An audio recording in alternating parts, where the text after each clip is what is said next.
Is 26 different vehicles including 4 yachts, 9 Rolls Royces and a nearly $3 million vintage Bugatti. He went crazy. Oh my God. His $276,000 dinosaur skull kept next to a bookshelf holding a $150,000 Superman comic. Oh Throughout the house...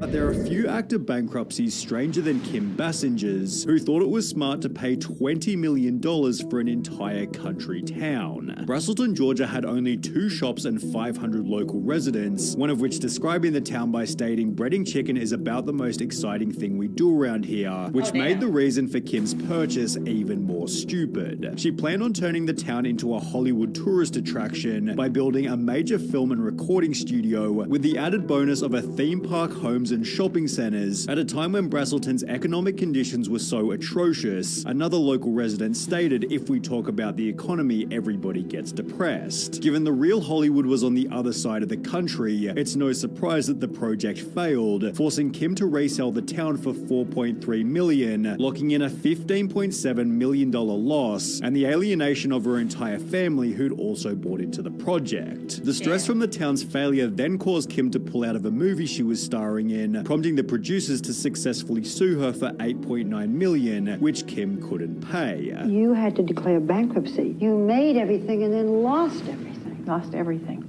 Every single thing. But at least Kim Bassinger still had her freedom, as Wesley Snipes' bankruptcy was so brutal, it also put him in prison. He'd earned over $50 million from a range of different roles, although despite purchasing an Aston Martin Vanquish, as well as mansions in both Florida and New Jersey, Wesley refused to lodge a single tax return over a 7-year period, and was therefore ordered to pay the IRS $23.5 million. Wesley tried to wiggle his way out of paying by making the strange claim that he was a non-resident alien of the United States despite being born there. He knew he had to pay the taxes. He was just trying to find ways to avoid them. Although things got a whole lot weirder when Snipes declared he had no taxable US income, making the IRS Form 1040 absolutely the wrong form for me to file. He also claimed taxes withheld were stolen funds, whilst adding the IRS deceives people to terrorize, enslave, rape or pillage taxpayers. Although confronting the IRS was a very stupid strategy, as Wesley was immediately charged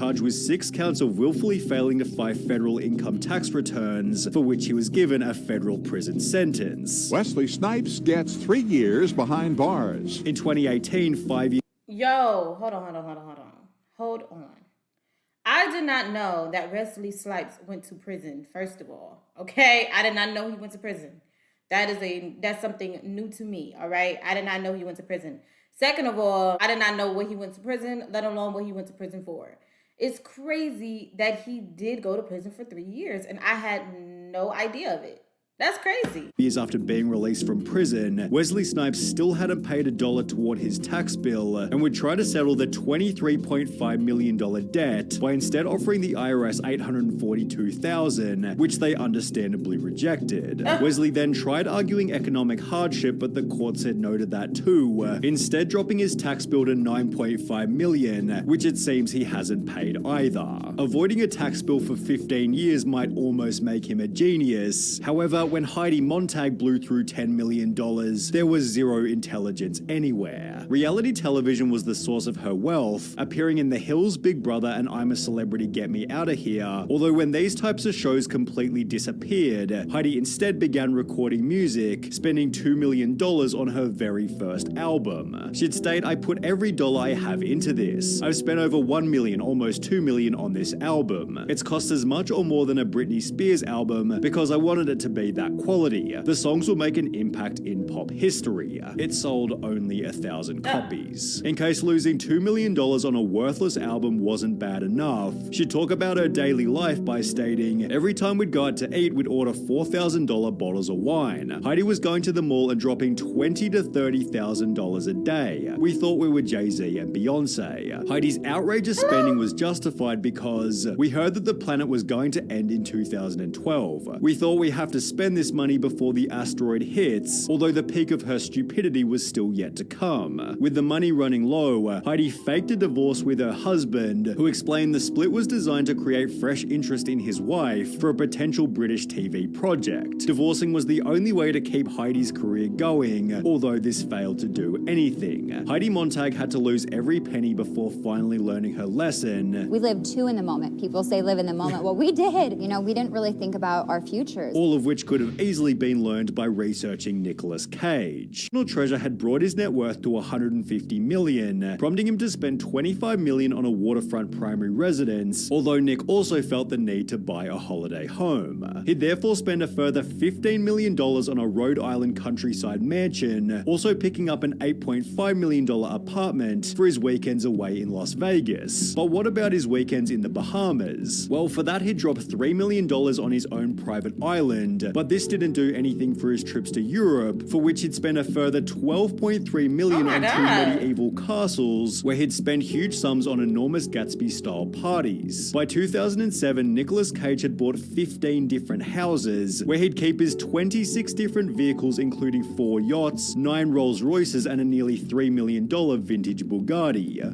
He went crazy. Oh my God. His $276,000 dinosaur skull kept next to a bookshelf holding a $150,000 Superman comic. Throughout the houses lived a $150,000 pet octopus, an $80,000 two-headed snake, and a pair of albino king cobras that set him back $150,000. To add a cherry on top of the cake, Nick purchased his own extravagant gravesite for a price of $40,000, finally concluding his crazy spending spree just months before the global financial crisis. The real estate market crashed and I couldn't get out in time. At around the same time, he began receiving fewer high-paying roles, and with 6 different loans on his Bel Air mansion, plus mortgages on every other property, Nicolas Cage was headed toward bankruptcy. By 2009, he owed a further $6.2 million in unpaid taxes, forcing him to sell almost everything, most of which at a loss. His $15 million Rhode Island mansion resold for $9.5 million, while his $276,000 dinosaur skull was taken by the government after they discovered it was originally stolen. When the Mongolian government said that they needed it back, I gave it to them, but I never got my money back. Nick launched a $20 million lawsuit against his former manager, stating, Cage discovered that he is now forced to sell major assets and investments at a significant loss and is faced with huge tax liabilities, although his manager clapped back by claiming he advised Cage against buying a Gulfstream jet, against buying and owning a flotilla of yachts, against buying and owning a squadron of Rolls Royces, and against buying millions of dollars in jewelry and art. The lawsuit was eventually dismissed as ridiculous, forcing Nick to take on low-quality acting roles purely to avoid bankruptcy. It may not have been blue chip, but it would still work. When asked how much has money driven your work choices, Nick stated there are times when it's more of a factor than not, before adding, I had this pride thing where I wanted to work my way through anything, which Nicolas Cage has since done quite successfully, unlike Randy Quaid, who gave up Hollywood to chase conspiracy, bankruptcy, and all-round insanity. I'm back!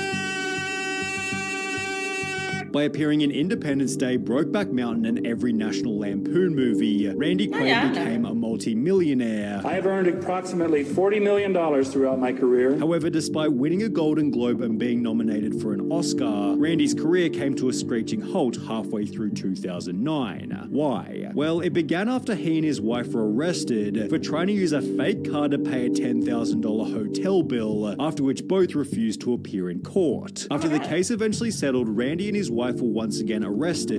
That is crazy. These niggas is in handcuffs, both him and his wife just smiling, bro. Yo, that is so crazy, bro. Were once again arrested, this time for squatting inside a vacant house they'd previously owned. However, things only got weirder from here. Randy and his wife began to claim they were being chased by a group called Star Whackers who were trying to kill Hollywood celebrities. How many people do you know personally who have died suddenly and mysteriously in the past 5 years? While also claiming the group was somehow controlling their finances. If things keep going the way they are, and we don't do something about it to expose these people, my wife and I will be out on the street. And we'll have nothing to eat. Okay, that's how bad it is. As a solution, Randy fled to Canada, where he'd begin to upload his conspiracies to YouTube. A day of reckoning is nigh. he come? After which he was arrested for a third time whilst trying to sneak back into America. The Oscar-nominated actor and his wife in jail this morning after being arrested at the Canadian border in Vermont. Exactly where Randy's $40 million went isn't entirely clear. People that we always call crazy usually don't be so crazy after all, okay? How they deliver probably sounds crazy, and what they be doing, the actions that they do probably is crazy, but the thing, we don't know what's going on behind the scenes when it comes to Hollywood, okay?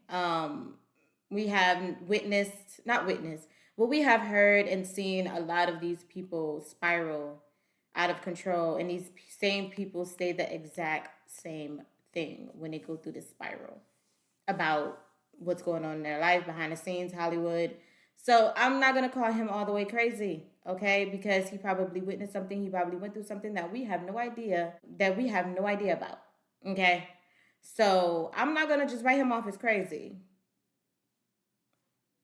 That's all I'm going to say. But Kelly Rutherford has been extremely open about how she spent her fortune on lawyers. After gaining international stardom for appearing in Gossip Girl, Kelly had 2 kids with a German man who wasn't a US citizen. The couple divorced in 2009 and began to argue about custody, with a judge ruling the kids should live with their father in Europe as he wasn't permitted to return to America. Because he can't come into the U.S., the children have to be in now France. Yes. The situation was so strange and unique, Kelly spent every penny she had trying to regain custody. It's cost you, what, about $2.5 million already? It's cost me everything I've ever made, everything. And as a result, she filed for Chapter 7 bankruptcy midway through the court case, having assets worth only $24,000 compared to liabilities totaling $2 million. On top of this, Kelly owed more than $350,000 in back taxes, $25,000 in Amex charges, and had a monthly income of just under $1,300. Although despite spending everything she'd ever earned, her efforts failed to impact the court's final choice. Gossip Girl star Kelly Rutherford stunned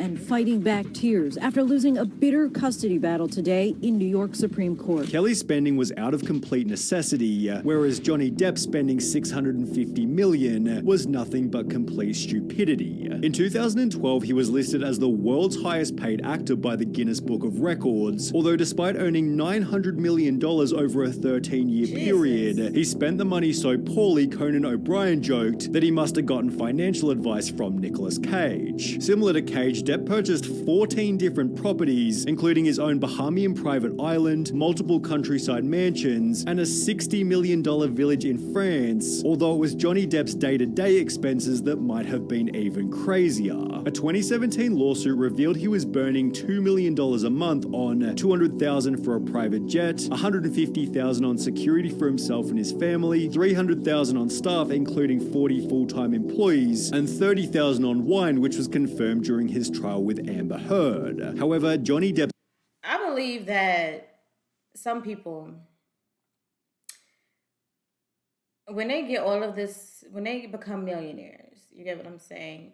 Some don't know how to financially manage it, because some had never got that much money before. So they think that, oh, I can afford it. Like everything, like you're not really managing the money because you're like, oh, I have it, so I'm not even worried about it. Like I can afford it. But you don't understand that stuff accumulate through time. You get what I'm saying? And when stuff accumulate through time, it starts adding up and that money start going away. Money doesn't last forever. You know, you will lose a lot of money if you are not careful and you don't really manage it like it's supposed to, you know? And because people, they want to live like these real expensive lifestyles. So when you get all that money, you start to be used to that type of lifestyle. And then when you don't have it anymore, it's like, okay, now I'm broke. But really, you had $900 million. Just imagine if you would have managed that money, if you would have bought just probably one big house for your family, you know, probably like 1 or 2 cars, like you can be set for life. You could be set for life if you manage it right. You can. If you manage that $900 million, you and your grandchildren would be set for life. Like literally. So yeah, it's a sad thing to like witness, but But guys, anyway, what do you guys think about this video? Leave your comments down below. Thank you guys so much for coming through. Make sure you guys like, share, and subscribe. And I will see you guys in the next video. Peace. Kinetics with the fucking plug.